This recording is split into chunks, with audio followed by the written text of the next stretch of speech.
Reka nkusuze kandi nkwifurize kugubwa neza aho uherereye hose, reka mbahe ikaze aho muherereye hose, abasanzwe babana natwe muri ab'ingenzi cyane, ndetse nawe niba ushaka kubana natwe nuramuka ukunze ibyo dukora, ukande kuri subscribe ndetse ukande like, uduhe n'igitekerezo cyawe kugira ngo tujye tubana mu biganiro byacu biba bitandukanye. Njye tugiye kubana muri iki kiganiro cya none ni Joshua. N'abatindiye rero reka mbabwire ko tugiye kugaruka ku bintu 10 byagufasha kugera ku nzozi zawe. Kugira inzozi ni intambwe ya mbere mu rugendo rwo kugera ku ntsinzi, ariko kugira inzozi gusa ntibihagije, ahubwo bisaba umurava, kwiha gahunda n'imyitwarire iganisha kuri iyo ntsinzi ya nyayo ushaka kuzageraho. Rero dore ibintu 10 by'ingenzi byagufasha kugera ku nzozi zawe, haba mu buzima bw'umwuga, ubucuruzi cyangwa imibereho ya buri munsi. Bana natwe rero umunota ku munota, utangirane natwe. Nuramuka umenya ibi bintu 10 uzagenda ugera ku ntsinzi mu buryo bukoroheye, by'umwihariko muri uyu mwaka wa 2026, umwaka wo gutera imbere. Bana natwe rero muri iki kiganiro muhaye ikaze. Ikintu cya mbere ugomba kumenya ni ukumenya icyo ushaka neza. Intangiriro y'ubutwari ni ukumenya neza aho ushaka kugera. Andika inzozi zawe, uzishyire mu magambo asobanutse kandi zigaragaze aho wifuza kuba mu gihe kiri imbere. Umuntu udafite intego agendera ku mubare w'iminsi, naho ufite intego agendera ku murongo w'ubuzima. Ikintu cya kabiri ugomba kumenya kugira ngo uzagere ku nzozi zawe rero, tegura gahunda ifatika. Inzozi zidafite gahunda ni nk'indege itagira umupilote. Tegura gahunda igaragaza intambwe ugomba kugera cyangwa intambwe ugomba gutera buri munsi. Umenye aho utangirira, aho ujya n'aho ushaka kugera. Niba rero uri umuntu ushaka gutera imbere, ukaba uri umujene ushaka kugira ahazaza heza, nuko ugomba kumenya ko ugomba gutegura gahunda ifatika ugomba kugenderaho. Ikintu cya gatatu rero ugomba gukora cyane kandi ukirinda kuba wacika intege. Nta mujene wacitse intege. Abagera kure cyane si abahanga cyane, ahubwo ni abakora cyane kandi bagahozaho ntibacike intege.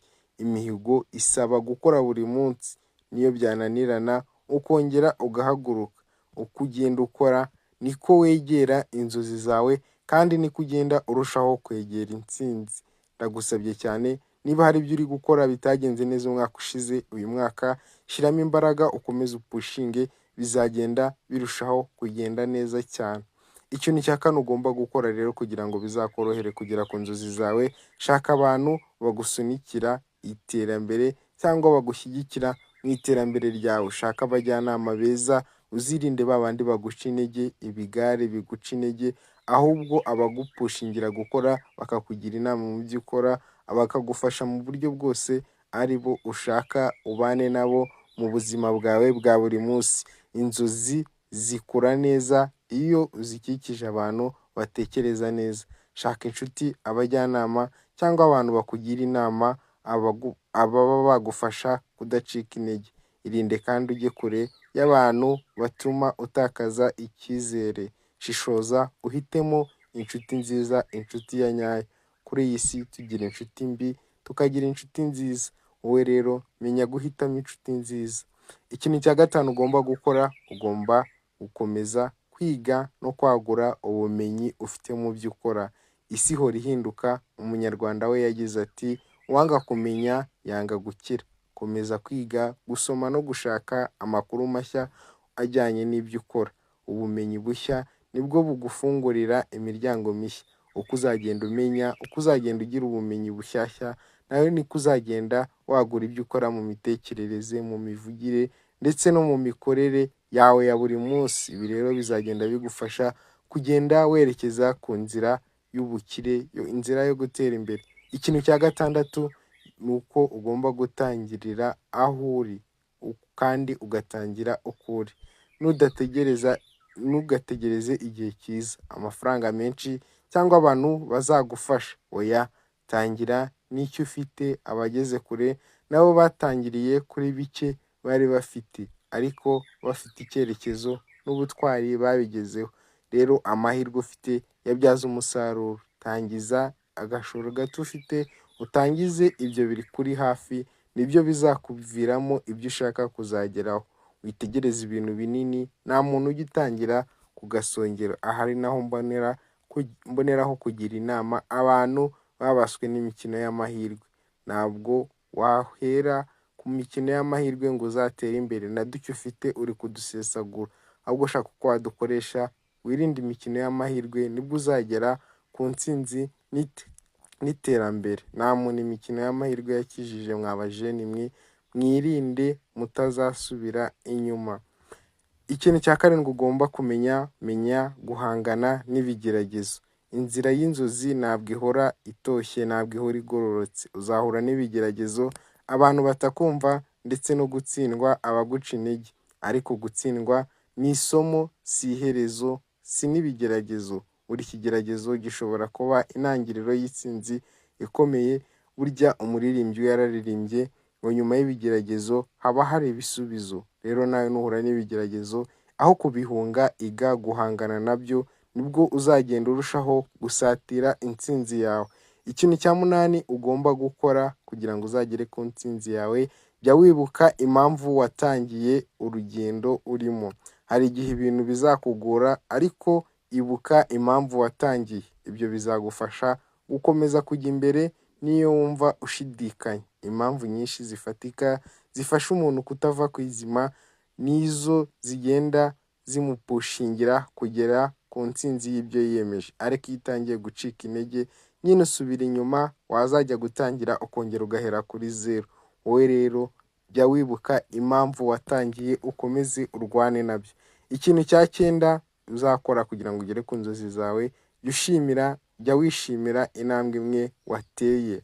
Ujya wishimira aho wavuye, bizagufasha kugusunikira kugenda ugera ku zindi ntambwe, bityo uzagende ugera ku gasongero wifuje kugeraho ukiri muto. Ntugatekereze kugera ku ntego yawe ya nyuma ngo uzabone kwishima. Shimira buri gikorwa gito wagezeho, kuko buri kimwe ni ikiraro kigana ku nzozi zawe. Umutima ushima utuma ukomeza kugira imbaraga zo gukora cyane. Ikintu cya 10 ari nacyo cya nyuma, ari nacyo cy'ingenzi, ari nacyo gikubiyemo iki kiganiro, ari nacyo kizagufasha kandi kizagusunikira kugera kuri byinshi cyane mu buryo bufatika utazi, nuko ugomba gusenga kandi ukizera Imana yakuremye, ko ariyo itanga byose, ko ariyo itanga umugisha, ko ariyo igena ubuzima bwacu bw'ejo hazaza. Imana niyo yaturemye, ni nayo yaremye isi n'ijuru, ibiriho byose ni ibyayo, ibitanga uko ishaka itishama. Rero impamvu ugomba gusenga ukanizera ni iyi, kugira ngo ugere ku buzima bwawe. Kwizera birarema, kandi kwizera ni ingenzi mu buzima bwacu bwa buri munsi. Ubushobozi bwa muntu rero bugira aho bugarukira. Gusaba Imana kukuyobora inzira ya nyayo nibyo byiza, nibyo butwari bukomeye cyane mu rugendo rwo kugera ku byo twifuza. Kuko uko wihatira gukora, Imana nayo igufungurira amarembo, ikaguha umugisha mu byo ukora no mu byo ushaka kuzageraho. Kugera ku nzozi zawe si ikintu kibaho mu ijoro rimwe, ni urugendo rusaba igihe, ukwihangana no kwitanga. Ariko iyo wubatse ku mpamvu, ukubaka ku rutare, ugashyiramo umurava no kwizera, buri kantu kagenda neza, Imana nayo ikagenda igushyigikira. Reka nkushimire wowe wabanye natwe kuva iki kiganiro gitangiye. Niba hari icyo wakigiyemo, dusangize muri komenti. Niba wagikunze ukande like, niba wakunze ibyo dukora ukaba uri mushya, wibuke gukora subscribe kugira ngo tujye tubana mu biganiro byacu bitandukanye. Wakoze kubana natwe, durire mu biganiro byacu bikurikira. Shalom.